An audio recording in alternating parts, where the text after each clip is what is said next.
संयुक्ता जी या तो फिर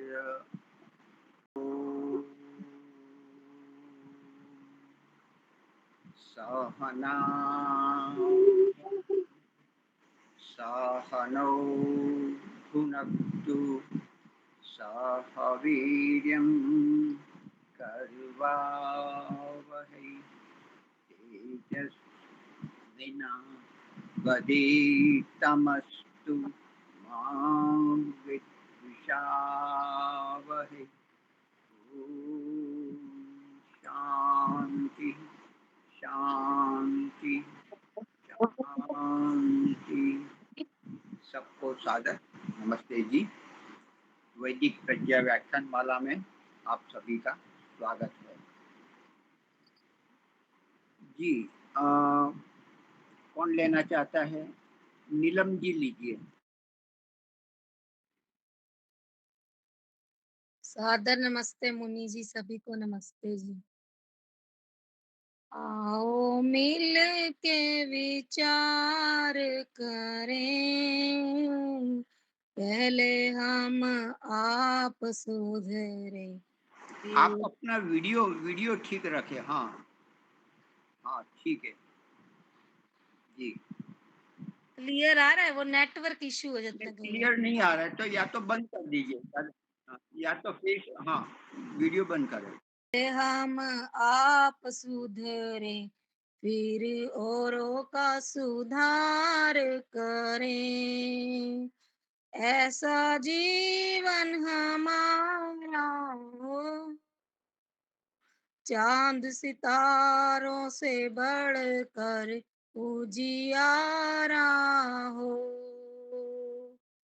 आओ मिल के विचार करें, बचे पाप की कमाई से, सदा शुभ कर्म करे, रहे दूर बुराई से। आओ मिल के विचार करें, सब यहाँ रह जाएगा, दिया होगा जो हाथ से, वही साथ में जाएगा। आओ मिल के विचार करें, भगवान को याद करो, जीवन कीमती है, इसे ना बर्बाद करो।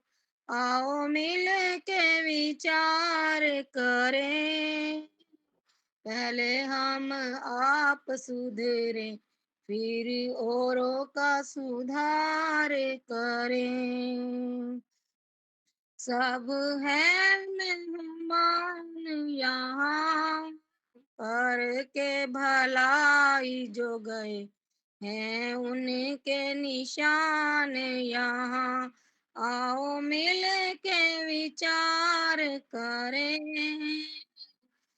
हीरा जन्म जो पाया है, फिर नहीं मिलना अगर इसको गवाया है।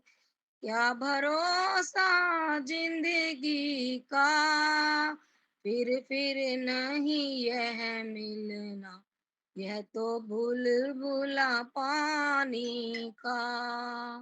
आओ मिल के विचार करें, पहले हम आप सुधरे, फिर औरों का सुधार करें।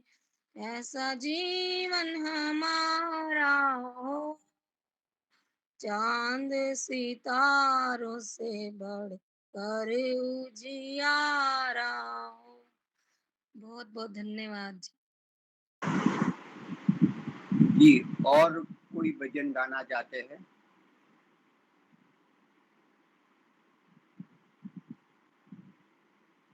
बड़ौदा से हमारे मिनेश जी लीजिए।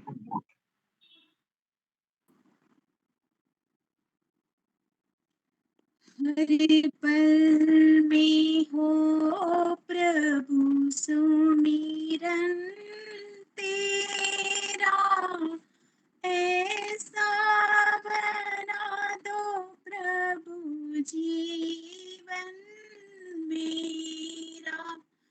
हर पल में हो प्रभु सुमिरन तेरा, ऐसा बना दो प्रभु जीवन मेरा।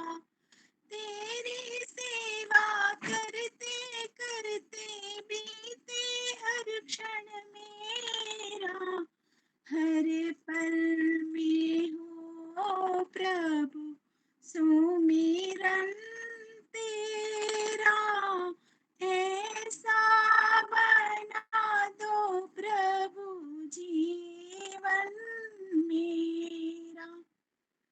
ऐसा तेरी भक्ति में दास खो जाए, ऐसा तेरी भक्ति में दास खो जाए।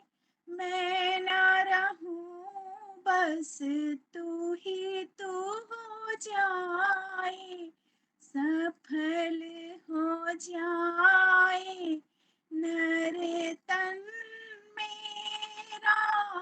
ऐसा बना दो प्रभु जीवन मेरा। हर पल में हो प्रभु सुमिरन तेरा, ऐसा बना दो प्रभु जीवन मेरा।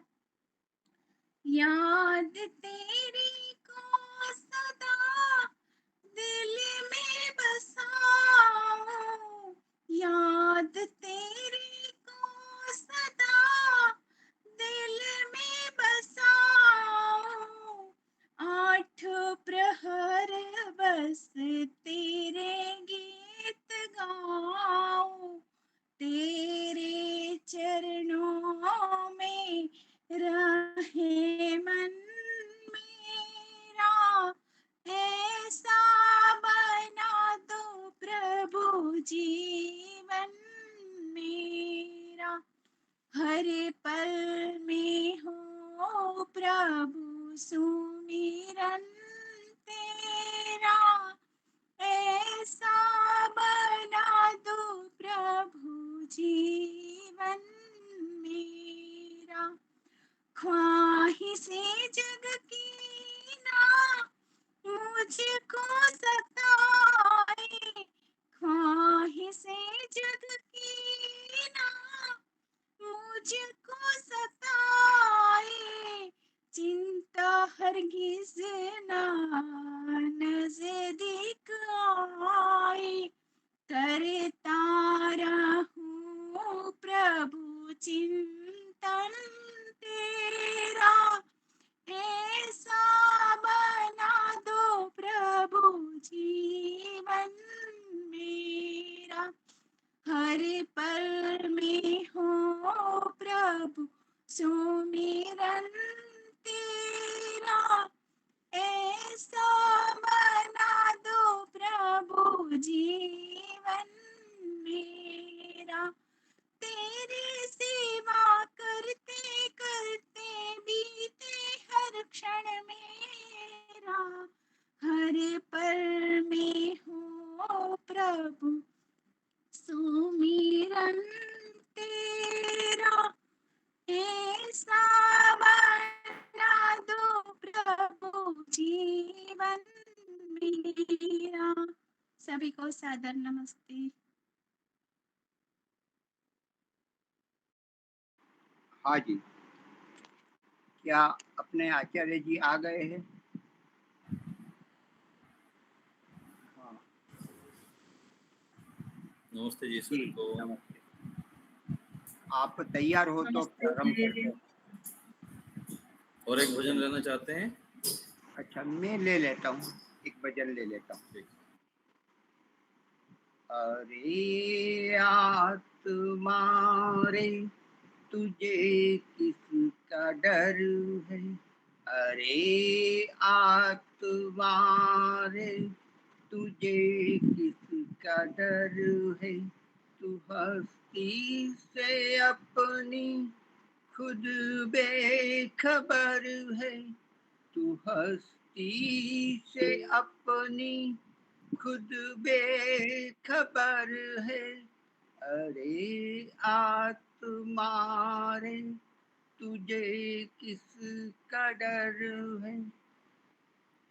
जिस्म हो पुराना कहे लोग बूढ़ा, जिस्म हो पुराना कहे लोग बूढ़ा, मगर तू सनातन, मगर तू सनातन अनादि अमर है, अरे आत्मा रे तुझे किसका डर है, अरे आत्मा रे तुझे किसका डर है, तुझे प्यार पिंजरे से कैसे हुआ है, तुझे प्यार पिंजरे से कैसे हुआ है, गगन में तू उड़ जा, गगन में तू उड़ जा वही तेरा घर है, अरे आत्मा रे तुझे किसका डर है, तू हस्ती से अपनी खुद बेखबर है, तू हस्ती से अपनी खुद बेखबर है, अरे आत्मा रे तुझे किसका डर है, तुझे बान होता कि बाहर खुशी है, तुझे बान होता कि बाहर खुशी है, लगा गोता अंदर, लगा गोता अंदर तू शांति का घर है, अरे आत्मा रे तुझे किसका डर है, अरे आत्मा रे तुझे किसका डर है, तेरी गर्ज से पाप कोशो ही भागे, तेरी गरज से पाप कोशो ही भागे, मगर याद रख, मगर याद रख तू शेर बब्बर है, मगर याद रख तू शेर बब्बर है, अरे आत्मा रे तुझे किसका डर है, तू हस्ती से अपनी खुद बेखबर है, अरे आत्मा रे तुझे किसका डर है, अरे आत्मा रे तुझे किसका डर है। धन्यवाद जी। आचार्य रमेश दर्शनाचार्य जी, आप प्रारंभ करें।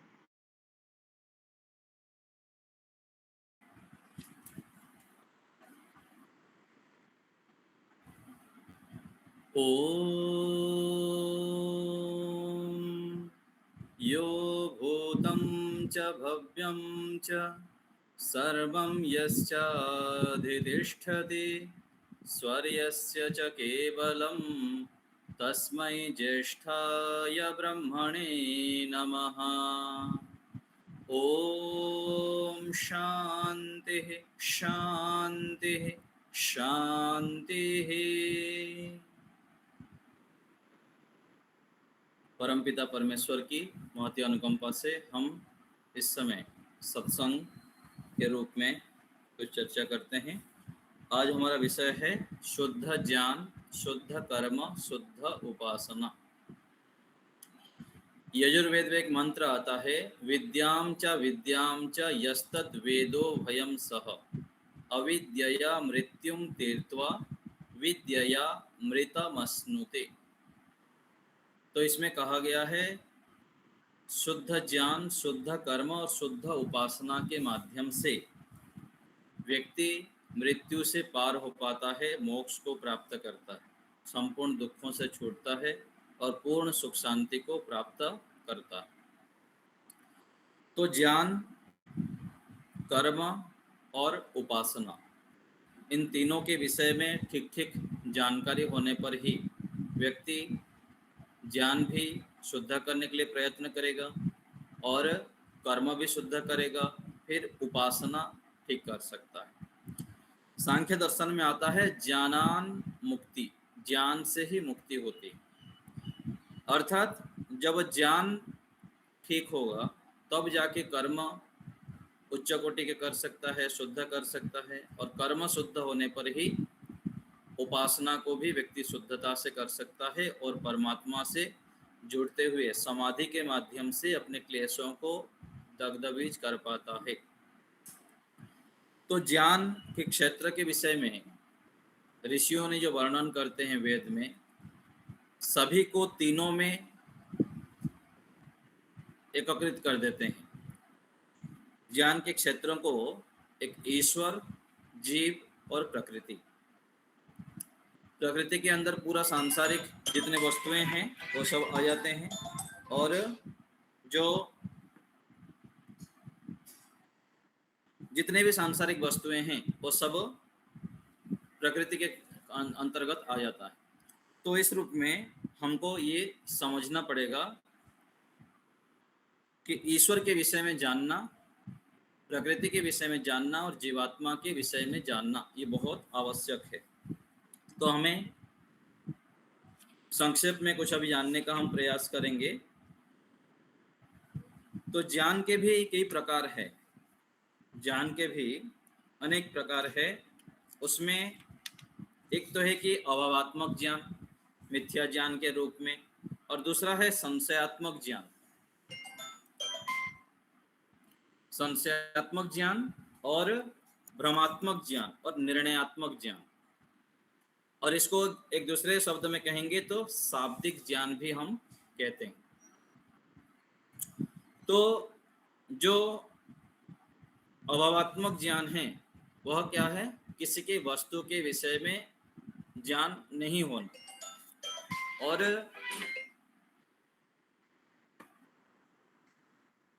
थोड़ा देखिए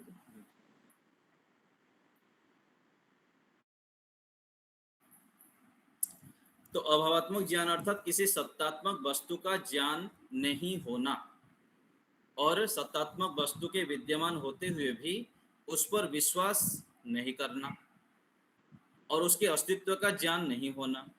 जैसे साम्यवादी नास्तिक लोग ईश्वर के अस्तित्व को ही नहीं मानते हैं। तो कोई वस्तु है उसको बिल्कुल भी नहीं मानना, ये क्या है? अभावात्मक ज्ञान। उस वस्तु के विषय में ज्ञान है ही नहीं, अभाव है। और दूसरा एक है भ्रमात्मक ज्ञान।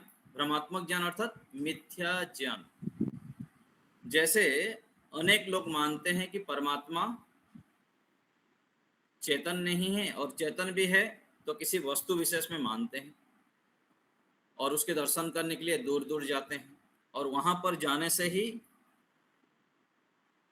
दुखों से हम हट सकते हैं, परमात्मा का दर्शन कर सकते हैं। इस रूप में जो ज्ञान है वो क्या है? मिथ्या ज्ञान है।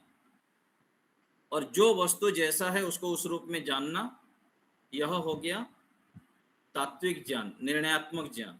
और उससे पहले एक ज्ञान होता है शाब्दिक ज्ञान। शाब्दिक ज्ञान क्या है? परमात्मा के विषय में अनेक लोगों को जानकारी है कि परमात्मा सर्वव्यापक है, निराकार है, सब जगह रहते हैं, कर्मफल की व्यवस्था करते हैं, सब दुखों से हमको हटाते हैं, लेकिन शब्द रूप में होते हुए भी व्यवहार के रूप में वह स्मरण नहीं रहना, ये है शाब्दिक ज्ञान। तो शाब्दिक ज्ञान से ऊपर उठकर अंत में हम जाते हैं निर्णयात्मक ज्ञान, जिसको कहा जाता है तत्व ज्ञान, विवेक ज्ञान। तो हमको ज्ञान के प्रकारों के विषय में अच्छी प्रकार से समझना चाहिए कि मेरे किन किन विषयों में संशयात्मक ज्ञान है, अभावात्मक ज्ञान है, मिथ्या ज्ञान है और तत्व ज्ञान है। बीच में हम एक संशयात्मक ज्ञान के विषय में छोड़ दिए। संशयात्मक ज्ञान अर्थात संशय है, ईश्वर इस रूप में है अथवा इस रूप में, संशय हो जाता है। कोई व्यक्ति परमात्मा को साकार भी मानते हैं और निराकार भी मानते हैं। एक तरफ तो बोलेंगे कि परमात्मा कण कण में विद्यमान है, सब जगह है, और दूसरे तरफ घर में अनेक प्रकार से भगवान के रूप मान के उनको रखते हैं। ये क्या है? संशयात्मक ज्ञान। तो शुद्ध ज्ञान किस रूप में है? जो वस्तु जैसा है उस रूप में जानना। ईश्वर जिस रूप में है ईश्वर के उस रूप में मानना। ईश्वर कैसे हैं? जैसे ऋषि दयानंद जी ने बताया, आर्य समाज के नियम में ईश्वर सच्चित आनंद स्वरूप, निराकार, सर्वशक्तिमान, न्यायकारी, दयालु, अजन्मा, अनंत आदि आदि। ये क्या है? ईश्वर जिस रूप में है वैसा ही मानना। और योग दर्शन में भी कहा जाता है, क्लेश कर्म विपाक आशय ही अपरामृष्ट पुरुष विशेष ईश्वर। तो परमात्मा क्लेशों से रहित है और शुभ अशुभ और मिश्रित कर्म नहीं करते। परमात्मा इन सब कर्मों से पृथक है और कर्म नहीं करने से बंधन में भी नहीं आते। और लोग क्या मानते हैं?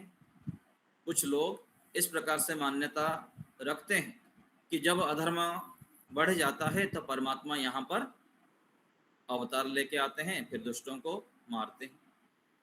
यह सिद्धांत क्या है? ठीक नहीं। जो परमात्मा इतने बड़े सृष्टि को बनाते हैं उनको अवतार लेने की कोई भी आवश्यकता नहीं।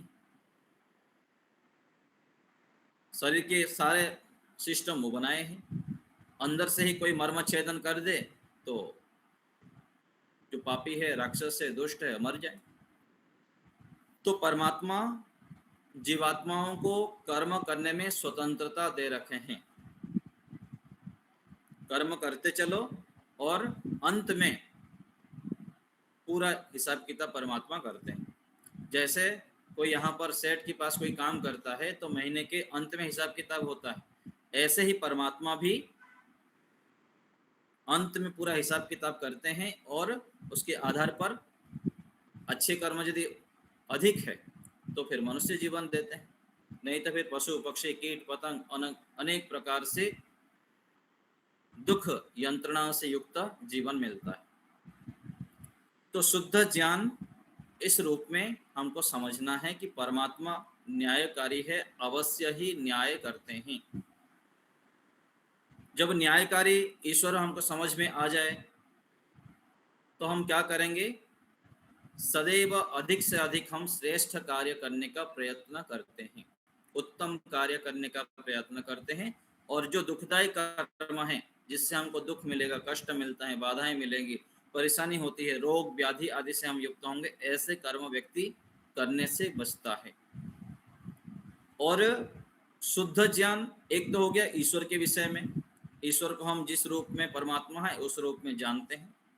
और दूसरा है जीवात्मा के विषय में शुद्ध ज्ञान, कि मैं आत्मा हूं, इस शरीर से पृथक हूं।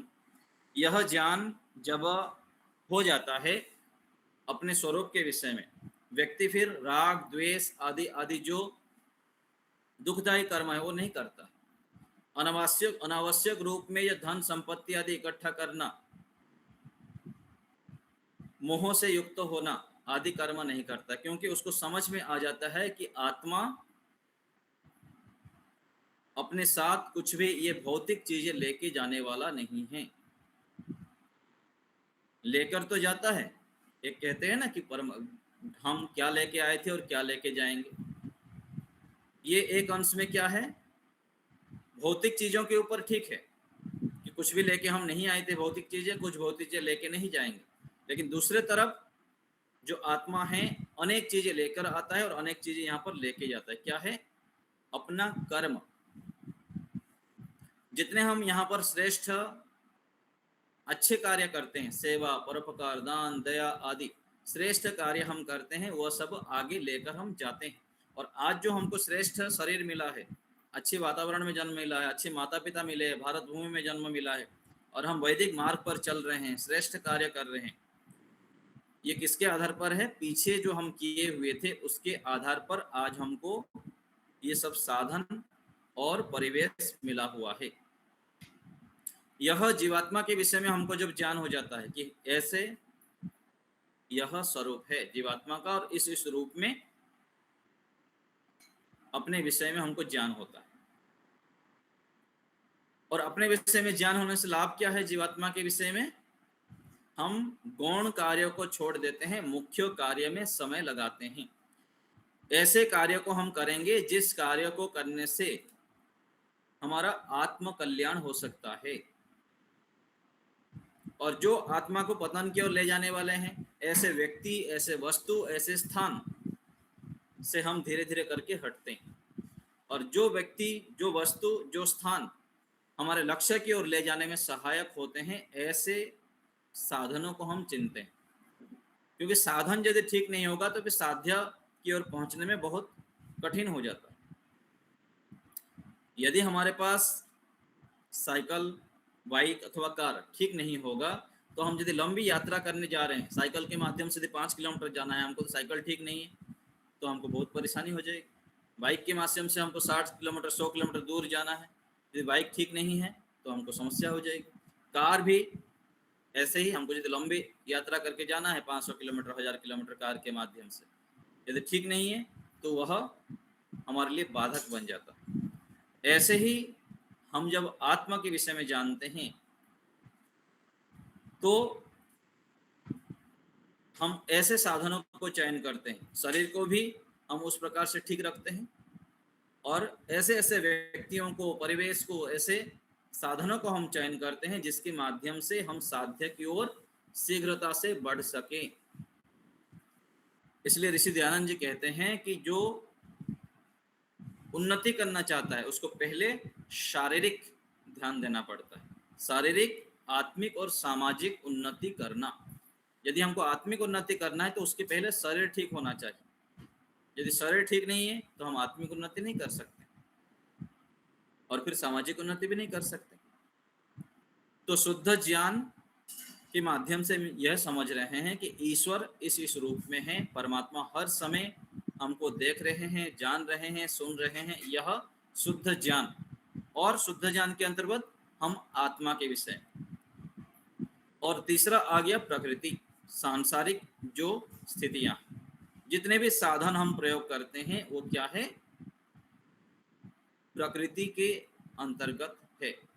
ये शरीर से लेकर मन, बुद्धि, इंद्रियां, जितने भी साधन यहाँ हम देख रहे हैं उसके मूल उपादान कारण क्या है? प्रकृति है।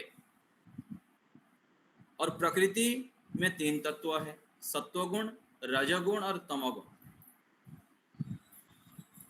इन तीनों की जानकारी होने से, इन तीनों के विषय में शुद्ध ज्ञान होने से हम वस्तुओं को बहुत अधिक सावधानी से प्रयोग करेंगे, चाहे खान पान हो, चाहे कोई भी चीज हो। देखना, सुनना, खाना, पीना, सोचना, प्रत्येक कार्य में हम यह देखते हैं कि किस कार्य में, किस वस्तुओं के सेवन से मेरे अंदर सत्वगुण बढ़ेगा। ऐसे व्यक्ति से भी हम चयन करते हैं। यदि व्यक्ति सत्वगुण को हमको नहीं बढ़ा रहा है, उस व्यक्ति से संग से, उस व्यक्ति से वार्तालाप करने से, उस व्यक्ति से व्यवहार करने से हमारे अंदर सत्वगुण नहीं बढ़ता है, हम ईश्वर प्राप्ति को नहीं बढ़ पाते हैं, तो उससे फिर दूर होना पड़ता।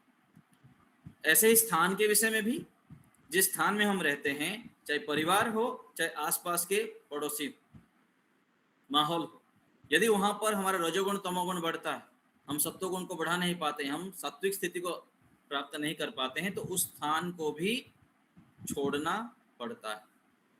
नहीं तो फिर हम सत्व से युक्त ना होने से एकाग्र नहीं रह पाएंगे, हम व्युत्थान अवस्था में रहेंगे और अधिक से अधिक चिड़चिड़ा रहेंगे, मानसिक रूप में अशांत रहेंगे, और हम ध्यान, साधना और श्रेष्ठ कार्यों को करने में समर्थ नहीं हो पाएंगे, बाधित होना पड़ेगा हम।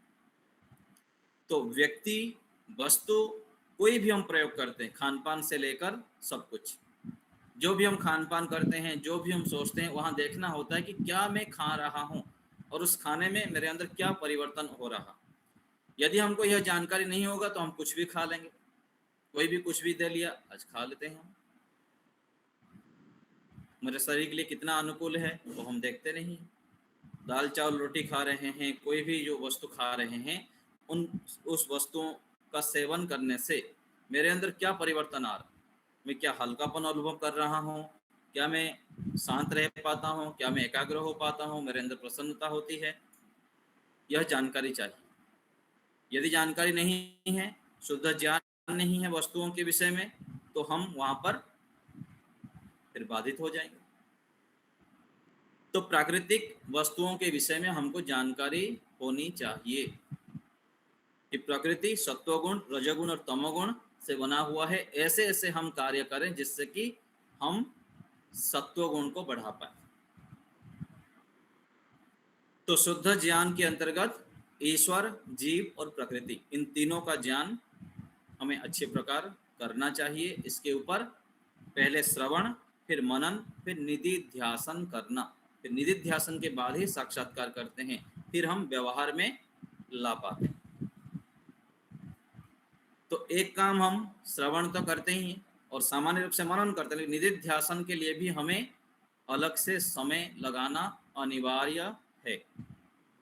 बहुत आवश्यक है निधिध्यासन करना, और निधिध्यासन तब कर पाएंगे जब हम शांत बैठेंगे, एकांत में बैठेंगे, कुछ काल के लिए आत्मचिंतन करना, एक एक विषय को लेकर विशेष निर्णयात्मक स्थिति में ले जाना। निधिध्यासन अर्थात निर्णय करना कि ईश्वर के विषय में मेरे पास क्या जानकारी है, और वो जानकारी किस रूप में, अभावात्मक है, संशयात्मक है, शाब्दिक है अथवा व्यवहारिक है, तत्व ज्ञान के रूप में। जीवात्मा के विषय में भी क्या मैं दिन भर कभी याद कर पाता हूं कि मैं आत्मा हूं, शरीर से पृथक हूं, और क्या मैं यह व्यवहार में अनुभव करता हूं कि मैं शरीर से पृथक आत्मा हूं, और आत्मा की जानकारी मुझे बहुत आवश्यक है जानना।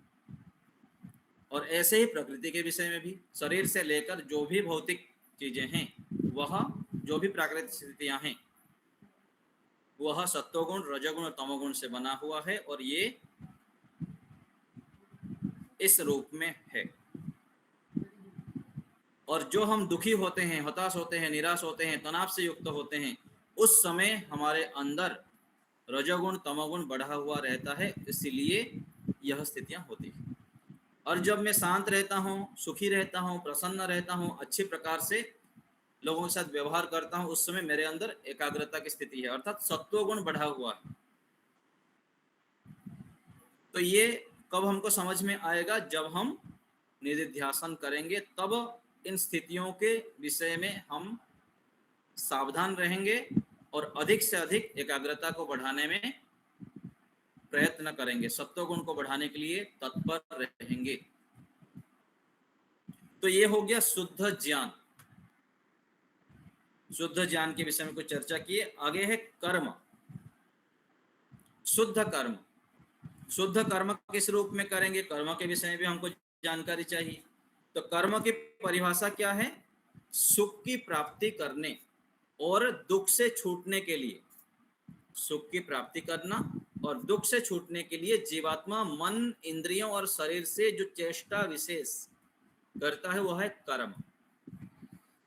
और कर्म भी अनेक भेद है कर्म में, शुभ कर्म, अशुभ कर्म, मिश्रित कर्म। ये आ जाता है सकाम कर्म के अंतर्गत। और सकाम कर्म से ऊपर उठकर फिर निष्काम कर्म किया जाता है। पहले तो दो विभाग हो गया, सकाम कर्म और निष्काम कर्म।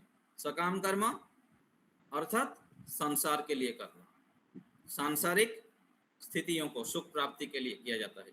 और जो निष्काम कर्म है, निष्काम कर्म के माध्यम से हम सांसारिक उत्कृष्ट सुख को भी प्राप्त करते हैं और साथ में मोक्ष सुख को प्राप्त करते हैं। संपूर्ण दुखों से छूटने के लिए जो हम प्रयत्न करते हैं उसको कहते हैं निष्काम कर्म।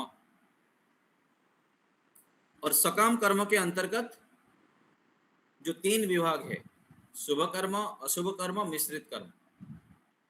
पहले व्यक्ति अशुभ कर्म में रहता है, फिर धीरे धीरे जानकारी होने पर मिश्रित कर्म में जाता है और मिश्रित से आगे बढ़कर शुभ कर्म करता है। और सबसे अधिक शुभ कर्म कौन कर पाता है? जो शुद्ध ज्ञान से युक्त है, वास्तविक रूप में ईश्वर के विषय में जानता है, प्रकृति के विषय में जानता है और जीवात्मा के विषय में जानता है। और ये जो शुभ कर्म उत्कृष्ट मात्रा में करने कौन करता है? वह है ब्राह्मण, जो विद्या प्राप्ति के लिए तत्पर रहता है, स्वाध्याय करता है, वेदों का स्वाध्याय करता है।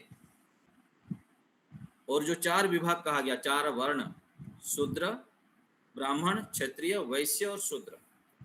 व्यक्ति पहले शूद्रत्व में जीता है, शूद्रत्व कर्म करता है, फिर आगे वैश्यत्व, फिर क्षत्रियत्व, फिर ब्राह्मणत्व। तो सबसे उत्तम ब्राह्मण का कर्म है। और ब्राह्मण का कर्म क्या है? पढ़ना, पढ़ाना, सुनना, सुनाना, यज्ञ करना, कराना, दान देना और लेना। तो हम ये जो ब्राह्मण के कर्म है उसको भी करने के लिए अधिक से अधिक प्रयत्नशील हो, चाहे घर के, परिवार के, समाज के कोई भी कार्य करते हैं। इन सब कार्यों के साथ साथ हम जब ब्राह्मणत्व कर्म को करते हैं, वेदों को पढ़ते हैं, पढ़ाते हैं, सुनते हैं, सुनाते हैं, यज्ञ करते हैं, कराते हैं, तो इन कार्यों के माध्यम से हम अत्यधिक मात्रा में सत्व गुण को बढ़ा पाते हैं, एकाग्रता को बढ़ा पाते हैं। और एकाग्रता और सत्व गुण बढ़ने से हमारा ज्ञान भी बढ़ता है, ज्ञान स्थिर रहता है। क्या कहा मैं? एक तो ज्ञान स्थिर रहना और एक ज्ञान बढ़ना, और सामान्य ज्ञान, शाब्दिक ज्ञान से युक्त रहना। आज समाज में, भारतभूमि में जन्म होने वाले व्यक्ति अधिकांश रूप में शाब्दिक ज्ञान से तो युक्त रहते हैं। अनेक क्षेत्र में उनको शाब्दिक ज्ञान है, किसी से ही बात करेंगे, झूठ नहीं बोलना चाहिए, ईश्वर की भक्ति करनी चाहिए, छल कपट नहीं करना चाहिए, ठीक ठाक रहना चाहिए, घर परिवार में सब जानते हैं, धोखा नहीं देनी चाहिए और गलत व्यवहार नहीं करनी चाहिए, सब जानते हैं। लेकिन केवल ये क्या है? शाब्दिक ज्ञान के रूप में है। और उसमें भी कई जगह पर संशयात्मक ज्ञान होगा, मिथ्या ज्ञान भी रहता है। तो ब्राह्मणत्व के कर्म हम जब करते हैं, लगातार वेद को पढ़ते हैं, पढ़ाते हैं, ऋषियों के अनुकूल चलते हैं, सत्संग करते हैं, स्वाध्याय करते हैं, तो हम शाब्दिक ज्ञान से ऊपर उठकर तत्व ज्ञान से युक्त होते हैं, ज्ञान को स्थिर कर पाते हैं, ज्ञान को बढ़ा पाते हैं। और ज्ञान जब बढ़ जाता है तो व्यक्ति फिर अशुभ कर्म से ऊपर उठकर मिश्रित कर्म से ऊपर उठकर शुभ कर्म करता है। निंदा, स्तुति, हानि, लाभ, भोग, प्यास, सर्दी, गर्मी, कोई भी स्थितियां हो, व्यक्ति ज्ञान प्राप्त हो जाने पर वह शुभ कर्म में ही प्रवृत्त रहता है। दुनिया की चिंता नहीं करता है, कौन क्या कहेगा, कौन क्या सोचेगा, ऐसे वो व्यवहार नहीं कर, उसको ध्यान नहीं देता है। तो हमें शुद्ध ज्ञान से युक्त होकर श्रेष्ठ कार्यों को करना है, शुभ कार्यों को लगातार करते जाना। और शुभ कार्य करते करते करते करते फिर आगे चलकर जो विशेष वैराग्य से युक्त हो जाते हैं, ईश्वर के विषय में समझ में आ जाता है, तो फिर हम निष्काम कर्म से युक्त हो जाते हैं। निष्काम कर्म अर्थात सर्व क्रियाणाम परम गुरु अर्पणम तत्फल संन्यासो वा, योग दर्शन में ऋषि लिखते हैं कि प्रत्येक कार्य को ईश्वर प्राप्ति के लिए करना और उसका फल संन्यास, अर्थात प्रभु इस फल के बदले में मुझको आप चाहिए, मुझको मोक्ष चाहिए, ये ऐसी भावना से युक्त हो जाना। सामान्य रूप से लोग क्या मांगते हैं? यज्ञ करेंगे, पूजा पाठ करेंगे, मंदिर जाएंगे तो प्रभु ऐसा हो जाए, मुझको धन मिल जाए, मुझको मेरा बेटा का नौकरी लग जाए, और अलग अलग रूप में व्यक्ति प्रार्थना करता रहता है। और जब व्यक्ति शुद्ध ज्ञान से युक्त हो जाता है, विवेकज ज्ञान से युक्त है, उसको पता चलता है कि मैं जो बड़े चीज मांगूंगा, ये छोटी छोटी चीज तो अपने आप हो ही जाएगा। जब ईश्वर को मांगेंगे, ईश्वर प्राप्ति को मांगेंगे, ईश्वर को सानिध्य को मांगेंगे, प्रभु मेरे आप में ही प्रीति हो जाए, ऐसी प्रार्थना करेंगे, ऐसी इच्छाएं करेंगे तो बाकी सब चीजें अपने आप होने लग जाता है। तो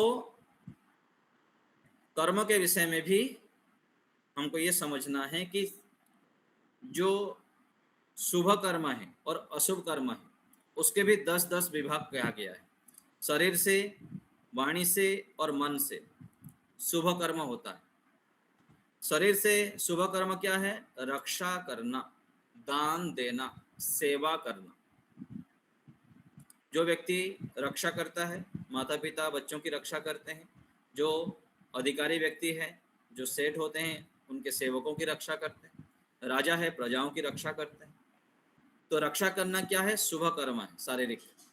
और दान देना, सेवा करना, ये शुभ कर्म है शरीर से। और वाणी से शुभ कर्म क्या है? सत्य बोलना, मधुर बोलना, हितकर बोलना और सार्थक बोलना। मन से शुभ कर्म है दया करना, अस्पृहा और आस्तिकता। अस्पृहा अर्थात क्या है? गलत चीजों में अनिच्छा, जो हमारे लिए ठीक नहीं है उसको नहीं चाहना, उसके ओर ध्यान ही नहीं देना। और आस्तिकता, अस्ति इति आस्तिक और नास्ति इति नास्तिक। ईश्वर और कर्मफल व्यवस्था, जो सत्यता है उसको ठीक ठीक स्वीकार करना। परमात्मा है, कर्मफल व्यवस्था मिलता है, पूर्व जन्म होता है, पुनर्जन्म होता है, इन सबको स्वीकार करना क्या है? आस्तिकता। ये मानसिक शुभ कर्म है। शरीर से अशुभ कर्म, हिंसा करना। और हिंसा के विषय में हमको समझना चाहिए, केवल हम दूसरे को जो पीड़ा देते हैं वो हिंसा नहीं, अपने को भी हम पीड़ा देते रहते हैं। हम दुखी होते हैं, हताश निराश होते हैं, नकारात्मक सोचते हैं, ये भी हिंसा है। इसलिए दुखी, हताश निराश होना, अनावश्यक सोचना, नकारात्मक सोचना, ये अपने साथ भी हिंसा हो जाती है। तो शरीर से हिंसा, चोरी करना, व्यभिचार करना। वाणी से अशुभ कर्म क्या है? झूठ बोलना, निंदा करना, कठोर बोलना, व्यर्थ बोलना, ये क्या है? अशुभ कर्म। तो हम निरीक्षण करें, हम कितने अशुभ कर्म करते हैं, अनावश्यक रूप में कितने बोलते हैं। और मन से अशुभ कर्म क्या है? द्रोह करना, स्पृहा अर्थात दुष्ट चीजों की इच्छा करते रहना, गलत कामों की इच्छा करना, और नास्तिकता। तो ये शुभ कर्म और अशुभ कर्म हमें जानकारी होनी चाहिए। तो यदि चोरी करते हैं, ये चोरी की भी विस्तृत व्याख्या हो जाएगी। मन से, वाणी से और शरीर से 3 प्रकार से चोरी होती। किसी वस्तु को हम मन से लेने की इच्छा कर देते हैं, ये मेरे पास हो जाता, किसी की वस्तु को देखकर ये चोरी हो जाती। किसी के घर में गए, किसी भी संस्था में हम जाते हैं, किसी भी आश्रम में जाते हैं, बिना पूछे कोई वस्तु उठा लेते हैं, वो भी चोरी हो जाती। और वाणी से भी हम चोरी कर लेते हैं, किसी के वचनों को हम सुनते हैं और अपने नाम से बोल देते हैं, ये तो मेरा चिंतन है, मैंने विशेष विचार करके ये ज्ञान प्राप्त किया। ऐसे बोलना भी क्या है? ये चोरी है। तो कर्म, शुद्ध कर्म के विषय हम चर्चा कर रहे हैं कि शुभ कर्म, अशुभ कर्म, मिश्रित कर्म और निष्काम कर्म। और 3 साधन हैं कर्म करने के, शारीरिक, वाचनिक और मानसिक। 3 कर्म, 3 साधनों से हम कर्म करते हैं। और कर्म के विषय में फल की दृष्टि से 3 विभाग कर दिया गया है: क्रियमाण कर्म, संचित कर्म और प्रारब्ध कर्म। क्रियमाण कर्म अर्थात जिन कर्मों को हम अभी कर रहे हैं, इनको क्रियमाण कर्म कहते हैं। संचित कर्म, जिन कर्मों को हम कर चुके हैं, जो कर्म हो गया वो संचित में, स्टॉक में चला जाता है। फिर प्रारब्ध कर्म, जिन किए हुए कर्मों का फल मिलने लग रहा है, जो हमें अभी मिल रहा है, ये क्या है? प्रारब्ध के आधार पर मिल रहा है। और आगे भी क्या मिलेगा? जो हम अभी संचय करेंगे, जो हम अभी लगातार करते जाएंगे, वो आगे मिलेगा। तो ये हमको समझना चाहिए कर्मों के विषय में कि हम जो भी करते हैं मन से, वाणी से और शरीर से, वह तुरंत फिर आगे के लिए हम संचय कर रहे हैं। लगातार अच्छे सोचेंगे तो आगे हमारा अच्छे कर्माशय बन रहा है, अच्छे कर्मों का। वाणी से भी हम अच्छे बोल रहे हैं तो वाणी के संस्कार बन रहे हैं, और कर्म कर रहे हैं शरीर से तो शारीरिक कर्म भी बन रहा है। तो दिन भर हम लगातार कर्मों के बीज बोते रहते हैं। ये हमको समझ में अच्छी प्रकार आना चाहिए। आलस्य प्रमाद करेंगे तो आलस्य प्रमाद के संस्कार बनते जाएंगे, पुरुषार्थ के संस्कार बनेंगे तो पुरुषार्थ के संस्कार बनेंगे।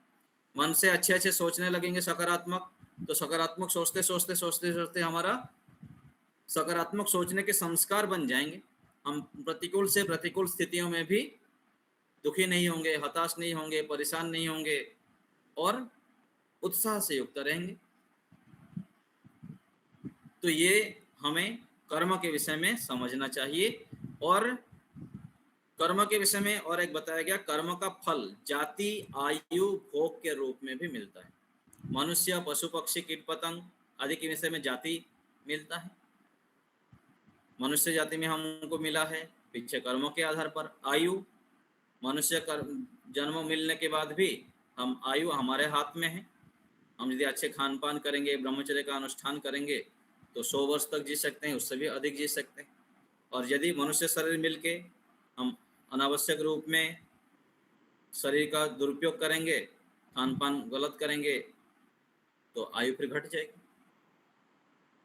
तो इस रूप में जाति, आयु और भोग, शरीर मिला है तो अच्छे अच्छे साधन हमको मिला है।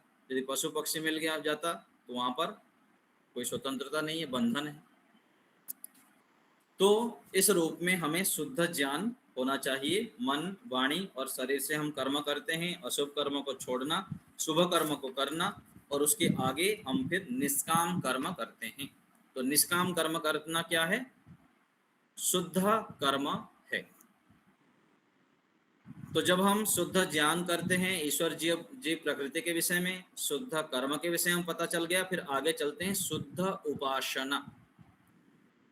उपासना की परिभाषा क्या है? जिसे करके ईश्वर ही के आनंद स्वरूप में अपने आत्मा को मग्न करना होता है, उसको उपासना कहते हैं। क्या है उपासना? ईश्वर ही के आनंद स्वरूप में मग्न कर देना अपने आप। तो यहाँ हमको ये समझना है कि ईश्वर ही के आनंद में कैसे मग्न करना है अपने आप को। ईश्वर में मग्न करने के लिए क्या प्रक्रिया है, शुद्ध उपासना कैसे कर सकते हैं हम। इसलिए ऋषियों ने हमको दिए अष्टांग योग। अष्टांग योग के माध्यम से हम जब एक एक सीढ़ी बढ़ते जाते हैं, यम, नियम, आसन, प्राणायाम, प्रत्याहार, धारणा, ध्यान, इस प्रक्रिया को करते जाते हैं तो अंत में हम ध्यान करते हैं। फिर ध्यान के बाद आगे समाधि को प्राप्त करते हैं और समाधि में हम ईश्वर ही के आनंद में मग्न होते हैं। और ये प्रक्रिया लंबी प्रक्रिया, एक दिन की नहीं। पहले तो यम नियम के विषय में जानना और किसकी हम उपासना कर रहे हैं, उस यम नियम के माध्यम से दैनिक व्यवहार में हम सूक्ष्मता से शुद्ध अपने आप को शुद्ध करते हैं या फिर अंतःकरण को शुद्ध करते हैं। और जब हम शुद्ध होते हैं, पवित्र होते हैं, तो जो परमात्मा शुद्ध पवित्र है उससे हमारा संपर्क होता है। और जिस परमात्मा से हम जुड़ना चाहते हैं, जो परमात्मा की हम उपासना कर रहे हैं, उनके विषय में भी हमको जानकारी होनी चाहिए कि परमात्मा किस रूप में, और परमात्मा की उपासना क्यों करनी चाहिए, क्या लाभ है उपासना करने से, ये भी हमें जानकारी होनी चाहिए। तो ईश्वर की उपासना क्यों करनी चाहिए, एक प्रकरण में गुरुजन लोग संग्रह करके लिखे हैं कि ईश्वर की उपासना हमें क्यों करनी चाहिए, तब तो फिर हम उपासना करेंगे। तो ईश्वर की उपासना में इसलिए करने चाहिए कि ईश्वर के उपकारों के प्रति कृतज्ञता प्रकट करना, परमात्मा के जो उपकार है उसके प्रति कृतज्ञता प्रकट करना। और वह संसार का निर्माता है, वह वेद ज्ञान का दाता है और सर्व रक्षक है और हमारे परम हितैषी, इसलिए हम उनकी उपासना करनी चाहिए। परमात्मा की उपासना करेंगे तो हमारे हितैषी होने से हमारा परम हित करेंगे, इसलिए उसकी उपासना करनी चाहिए। उपासना से मन इंद्रियों पर नियंत्रण हो जाता है, सहन शक्ति बढ़ती है, निष्काम कर्म बनते हैं हम जब ईश्वर की उपासना करते हैं। बुरे संस्कार नष्ट होकर अच्छे संस्कार उत्पन्न होते हैं, विशुद्ध सुख की प्राप्ति होती है, ईश्वरीय गुणों की प्राप्ति होती है और आत्म साक्षात्कार होता है, ईश्वर का साक्षात्कार होता है और मोक्ष की प्राप्ति होती है। इसलिए हमें ईश्वर की उपासना करनी चाहिए। तो इन सब चीजों को जब हम सामने रखेंगे तब जाके ईश्वर की उपासना करेंगे। और जिनकी हम उपासना करते हैं, जब हम उपासना करेंगे तो ईश्वर से सुख प्राप्त होंगे। तो ईश्वर की सुख की विशेषता क्या है? जब हम सांसारिक सुखों को लाते हैं, प्राप्त करते हैं किसी व्यक्ति से, वस्तु से, स्थान से, तो क्या है, थोड़े काल के लिए होता है, उसमें दुख मिश्रित होता है। लेकिन ईश्वर के सुख में देखिए क्या क्या विशेषताएं हैं। इसलिए हमको ईश्वर की उपासना करनी चाहिए। इसकी प्राप्ति में बाह्य साधनों की अपेक्षा कम रहती है। यदि ईश्वर की उपासना करेंगे तो बाहर के साधनों को हमको अधिक संग्रह करने की जरूरत नहीं होता है। जैसे इंद्रियों खाने की इच्छा करेंगे तो कहाँ से, जैसे हम दाल चावल रोटी खाते हैं तो कितने बनाने के लिए परिश्रम करना पड़ता है। और ईश्वर की उपासना करेंगे तो एकांत में बैठ जाओ जाके अत्यंत श्रद्धा पूर्वक, फिर ईश्वर से आनंद मिलने लग जाएगा। विशेष साधनों की आवश्यकता नहीं। यह सर्वत्र प्राप्य है, कहीं भी जाओ ईश्वर के सुख मिल जाएगा। यह नित्य है, लेकिन सांसारिक सुख क्या है? अनित्य है।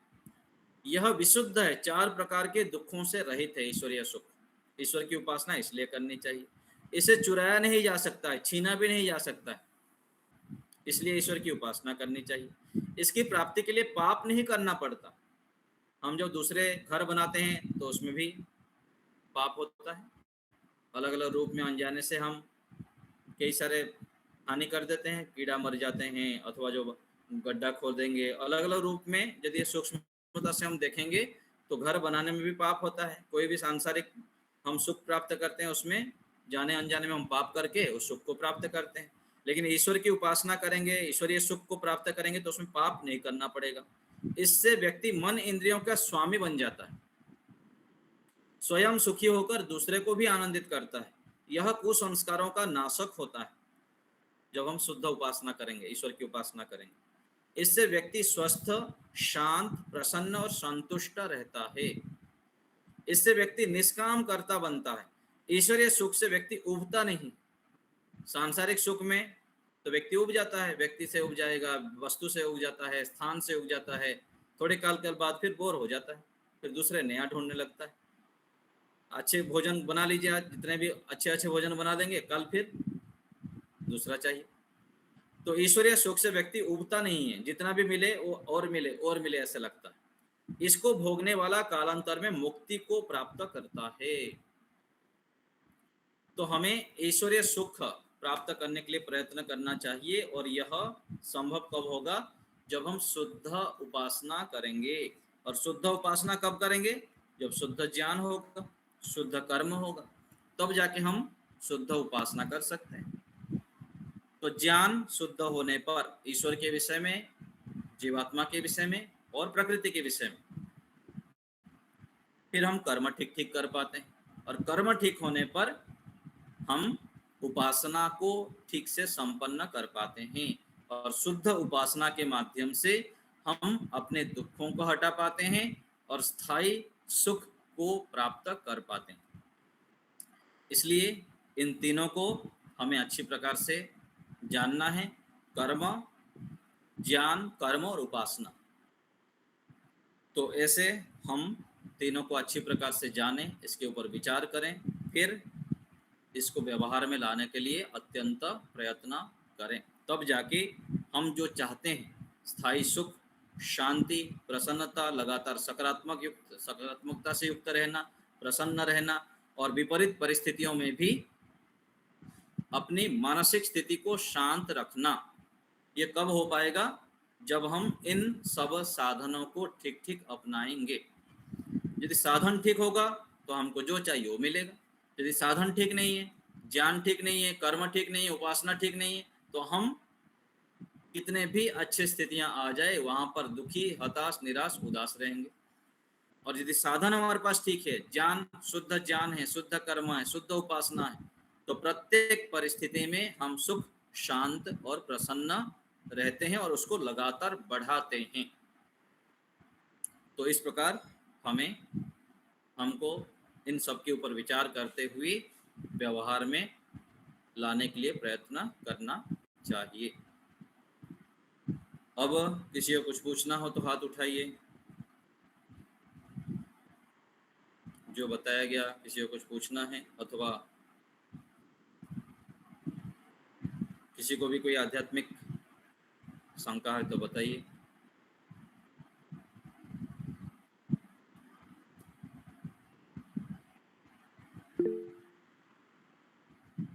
बोलिए तिरुमला जी। नमस्ते आचार्य जी। आचार्य जी, भोग और उपभोग इन दोनों में क्या डिफरेंस, पार्थक्य है?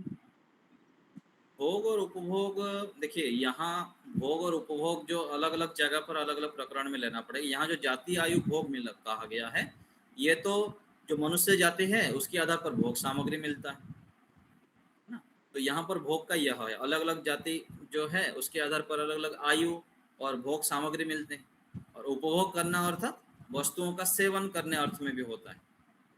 अच्छे चीजों का उपभोग किया करो, सेवन किया करो, इस अर्थ में प्रयोग होता है। ठीक है, तो प्रयोग किस जगह पर हो रहा है वहां पर हमको देखना पड़ेगा। मतलब हाँ जी। उपयोग, उपभोग मतलब उपयोग, उपभोग अर्थात सेवन करने अर्थ में होता है जी। अच्छे चीजों का उपयोग करो अर्थात अच्छे साधनों का संग्रह करो, अच्छे चीजों का प्रयोग करो, इस अर्थ में। धन्यवाद। हाँ जी आचार्य जी, नमस्ते जी। जो नमस्ते। कोई अपने काम में चोरी करता है, जो उसको काम करना है वो नहीं करता है, तो भी वो चोरी कहलाएगी?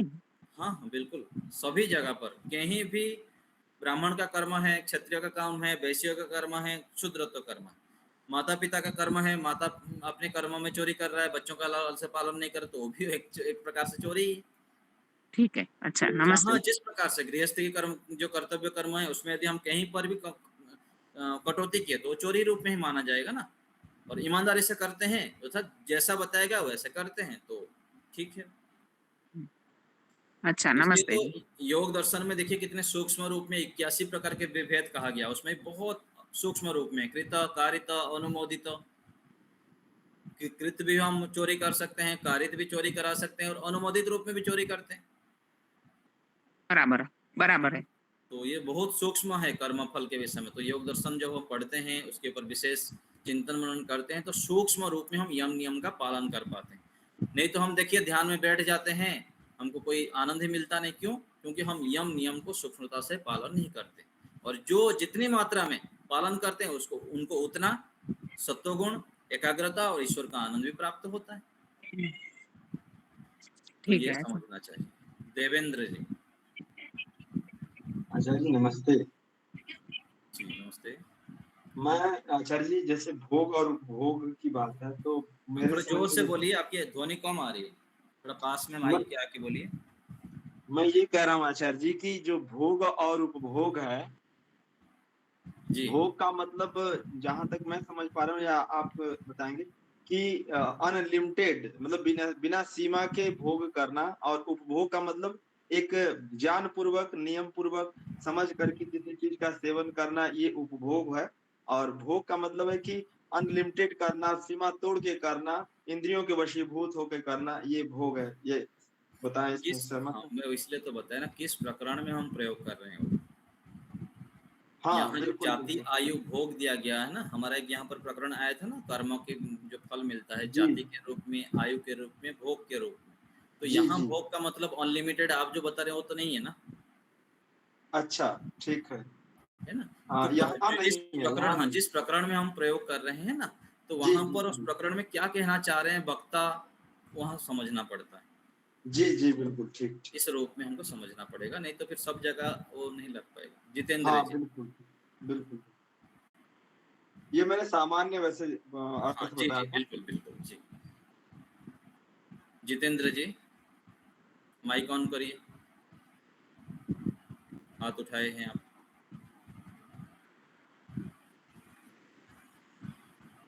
गलती से लग गया होगा। हाँ कोई बात नहीं। और कोई कुछ पूछना चाहते हैं तो बताइए। निध्यासन से कैसे करते हैं? जी, हाँ, नमस्ते आचार्य जी। निधिध्यासन कैसे करते हैं? निधिध्यासन के लिए ऐसे करते हैं कि पहले तो शांत जगह पर बैठते हैं, एकांत में जाकर थोड़ी देर के लिए।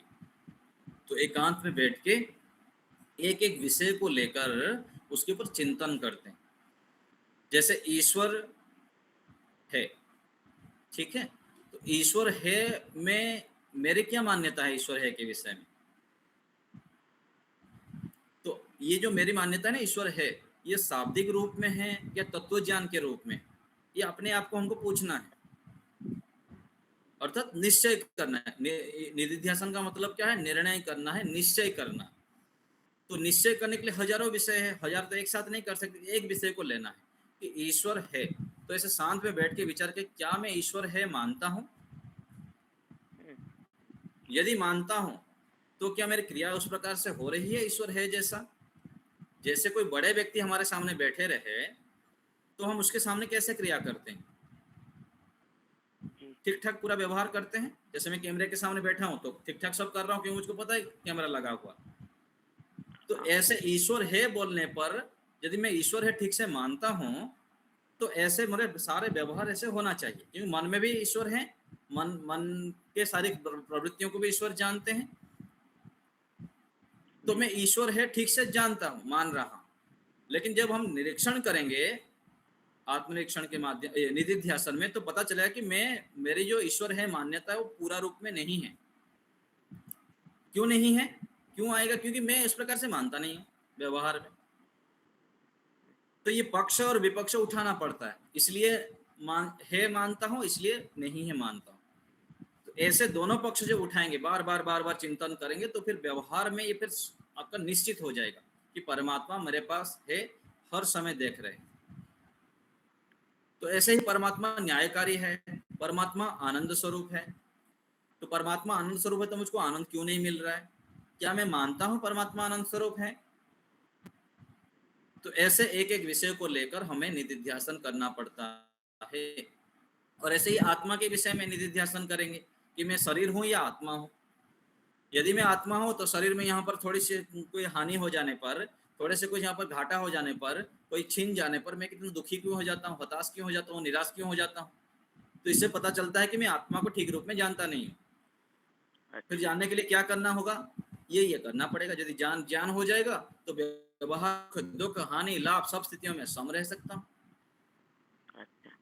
तो ऐसे एक एक विषय लेकर हमको निधिध्यासन का विषय बनाकर बैठना पड़ता है और एक विषय को लेकर कई दिनों तक चिंतन करना पड़ता है। तब धीरे धीरे फिर उसके ऊपर हमको जो है निश्चयात्मक ज्ञान हो जाता है। फिर निश्चयात्मक ज्ञान होगा तो व्यवहार में परिवर्तन हो जाएगा। फिर आगे जो व्यवहार में परिवर्तन हो जाएगा तो फिर हम निधिध्यासन में बैठेंगे, फिर पता चलेगा कि हाँ अभी मुझको ईश्वर है समझ में आ गया है। क्योंकि मैं मन में भी गलत विचार नहीं लाता हूँ, क्योंकि यदि मन में गलत विचार लाऊंगा तो परमात्मा दंड देंगे। इस रूप जी, ये कभी भी कर सकते हैं? हाँ, कभी भी कर सकते हैं, कभी भी कर सकते हैं। एकांत देश में शांत बैठेंगे तो बुद्धि चलेगी, नहीं तो दौड़ भाग इधर उधर और हो हल्ला इसमें बैठेंगे तो फिर वो बुद्धि के निर्णयात्मक जो स्तर होना चाहिए वो नहीं हो पाता है। इसलिए थोड़ा एकांत में शांत बैठकर इसका अभ्यास प्रत्येक दिन धीरे धीरे लंबे समय तक करेंगे तो इसका परिणाम हमको दिखाई देगा। व्यवहार में बहुत परिवर्तन आ जाएंगे। जी, ठीक है। दीपाली का बहन, धन्यवाद। दीपाली का माइक।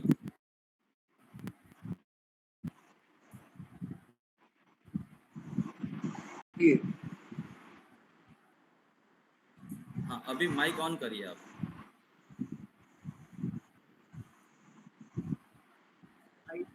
म्यूट है आपका। चलो कोई बात नहीं, समय हो चुका है। दूसरी बात तो शांति पाठ के लिए हमारे प्रयागराज से संकट जी कराइए शांति पाठ। देखो तो अच्छा रहा आज का गुण कर्म स्वभाव तीन चीज व्यवहार करना, समापन शांति पाठ योग से। आवाज आ रही मनी जी? अब आ रही है, अब आ रही है। प्रारंभ करें शांति पाठ। जी जी।